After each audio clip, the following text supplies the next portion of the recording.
សួស្តីអ្នកទាំងអស់គ្នា Welcome to video vlog របស់ខ្ញុំទៀតហើយថ្ងៃនេះគឺខ្ញុំ adventure ទៀតហើយចេញពីអាមេរិកទៅកាណាដាតាម ferry ស្ដាប់ទៅរៀង too much work ប៉ុន្តែអត់ទេដោយសារអីខាង Washington Seattle ហ្នឹងគឺនៅជិតខាងកាណាដាដែរអញ្ចឹងទៅខ្ញុំក៏ decide ថាខ្ញុំអត់ហោះទេគឺខ្ញុំចង់សាកបទពិសោធន៍ថ្មីគឺជិះទូកម្ដងចំណតគេហ្នឹងគឺនៅក្រុង Seattle ហ្នឹងហ្មង Peace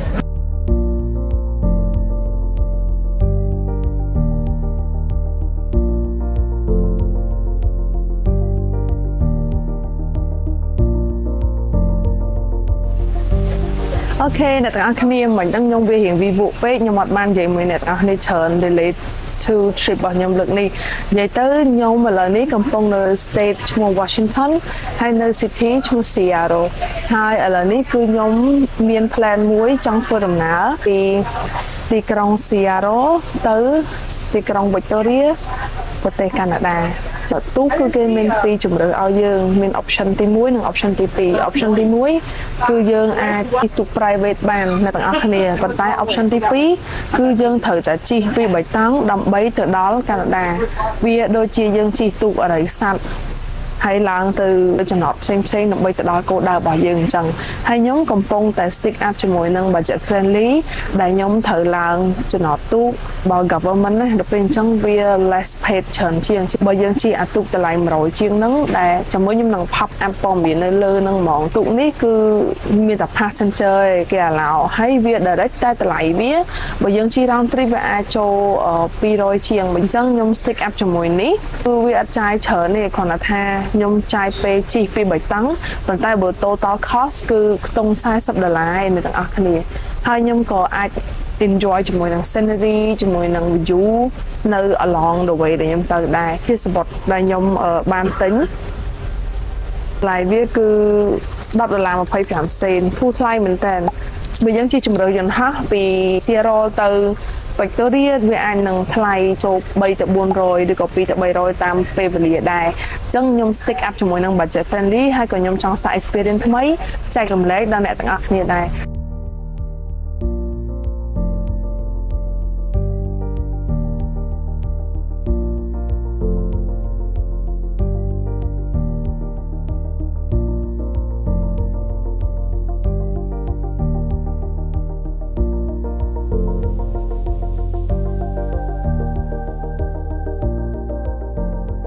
ខ្ញុំដល់ចំណតដែរអ្នកទាំងអស់គ្នាប៉ុន្តែនេះមកតង់ហ្នឹងណាគឺនឹងមកតង់ទៀតអញ្ចឹងអ្វីដែលខ្ញុំត្រូវធ្វើឥឡូវហ្នឹងគឺខ្ញុំត្រូវហោ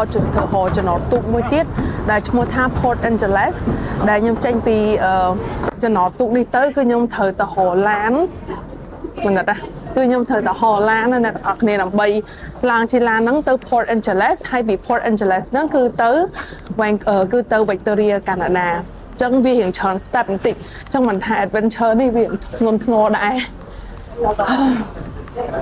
ហើយសំខាន់គឺ Port Angeles ខ្ញុំត្រូវទៅហ្នឹងគឺគេមានតែ3ជើងក្នុងមួយថ្ងៃគឺម៉ោង8ម៉ោង2:10និងម៉ោង5អញ្ចឹងគឺខ្ញុំត្រូវទៅឲ្យតាន់ពេលពួកខ្ញុំអត់តាន់ទេគឺខ្ញុំត្រូវ waiting ស្អែកបានខ្ញុំអាច cross ទូកទៅកាណាដាបាននេះខ្ញុំចេញពី Port Bainbridge Island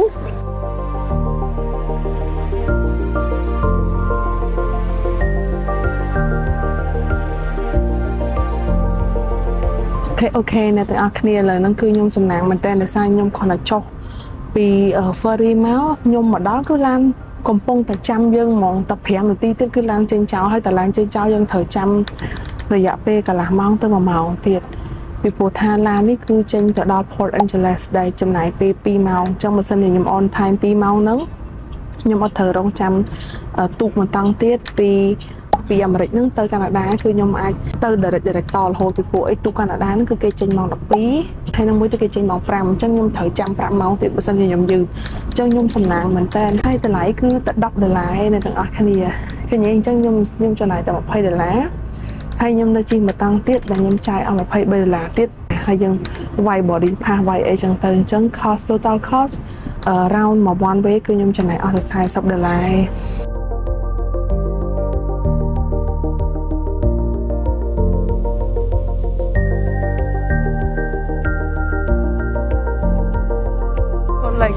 អូខេអ្នកទាំងអស់គ្នាឥឡូវខ្ញុំដល់កន្លែងហើយជាមួយខ្ញុំសាកចូលស៊ូមកទិញសវត្តសិន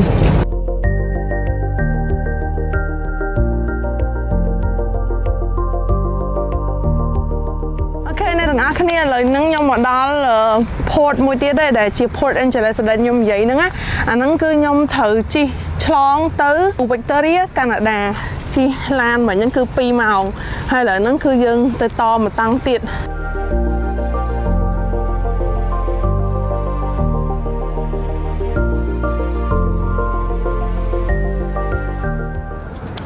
ឥឡូវគេឲ្យយើង form មួយយើងពេញអ្នកទាំងអស់គ្នារបៀបដូចយើងផាសចូលគេអញ្ចឹងណានេះឥឡូវខ្ញុំមកដល់ហើយចង់មកកន្លែងណាមានតុកស្រួលធ្វើការនេះនិយាយទៅតែប៉ុតទៅមិនឆ្ងាយពីគ្នាប៉ុន្តែវារៀងកលៈកលក់បន្តិចតែពេលយើងចុះឡើងពី3ដងទៅយើងដឹងថាយើងត្រូវទៅណាអ្នកទាំងអស់គ្នា priority seat នៅនេះគេគោរពគ្នារឿងថាកន្លែងណាដែលគេដាក់ priority ហ្នឹងគឺយើងអាចអង្គុយបានយើងអង្គុយបានប៉ុន្តែវាមានអារម្មណ៍ថារឿង rude វារឿងឆ្លើយអ្នកទាំងអស់គ្នាហើយនៅនេះគេមានរបៀបមានលក់អីញ៉ាំដូចតែយើងនៅស្រុកខ្មែរដែរហ្នឹងលំហូបនេះលំហូបនោះចឹងទៅហើយនេះគឺយើងពេញ form ព្រោះឲ្យយើងត្រូវចូលមកស្រុកគេចឹងណានេះគាត់ថាលក្ខណៈតាមទូកអ្នកទាំងអស់គ្នា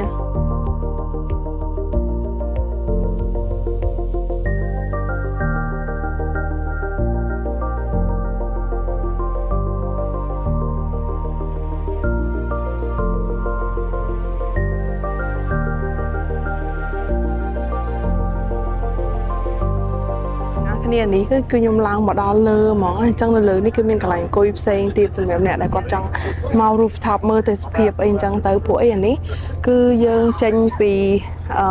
ដីអាមេរិកហ្នឹងយើងកំពុងតែជិះទៅកាណាដាដូចទៅខ្ញុំមានអារម្មណ៍ថាប្លែកមែនតើដោយសារសម្រាប់ខ្ញុំផ្ទាល់គឺវាថ្មីស្រឡាងហ្មងព្រោះខ្ញុំអត់ដែរបានជិះទូកឆ្លងមកអញ្ចឹងណាអ្នកនរពេលច្រើនគឺខ្ញុំហោះរហូតអញ្ចឹងលើកនេះគឺថ្មីសម្រាប់ខ្ញុំហ្មង port ដែលខ្ញុំជិះមិញអ្នកនរគ្នាគឺ port 5កញ្ចុំនេះគឺ Victoria អានេះខ្ញុំថប់ញ៉ាំពីមុនណាអ្នកនរគ្នាគេហៅ clam chowder នៅ San Francisco ដូចបបរដូចស៊ុបក្តៅអញ្ចឹងណាអ្នកទាំងអស់គ្នាហើយនៅនេះគេលក់ទូទៅមាន hot dog មានសាច់មាន់មានអីចឹងទៅដូចតែយើងនៅស្រុកខ្មែរដែរអញ្ចឹងគ្រាន់តែថាម្ហូបគេម្ហូបបរទេសនិយាយទៅដូចស៊ុបហ្មង creamy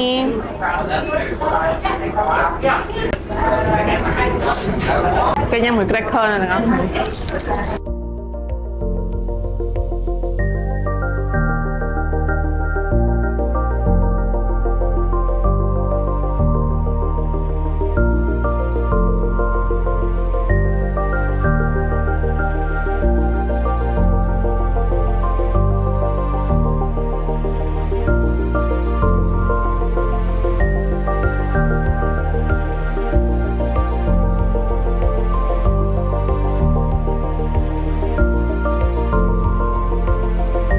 ចាំចុះដល់ខាងនេះគេចាំឡើង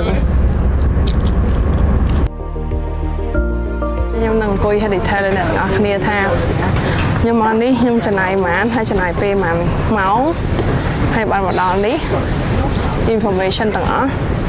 គឺខ្ញុំនឹងប្រាប់អ្នកទាំងអស់គ្នាតែស្អាតណាស់នៅនេះស្អាតមែនតើ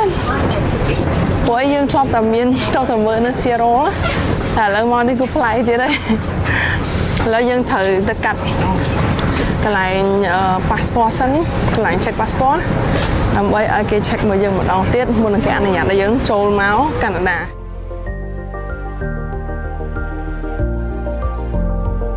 អូខេអ្នកទាំងអស់គ្នាវីដេអូ adventure ភាគ1របស់ខ្ញុំគឺមានប៉ុណ្ណឹងអញ្ចឹងកុំភ្លេចតាមដានវីដេអូភាគ2របស់ខ្ញុំថាខ្ញុំទៅណាខ្លះហើយខ្ញុំទៅរកកន្លែងគេតម្លៃធូរថ្លៃ location នៅណា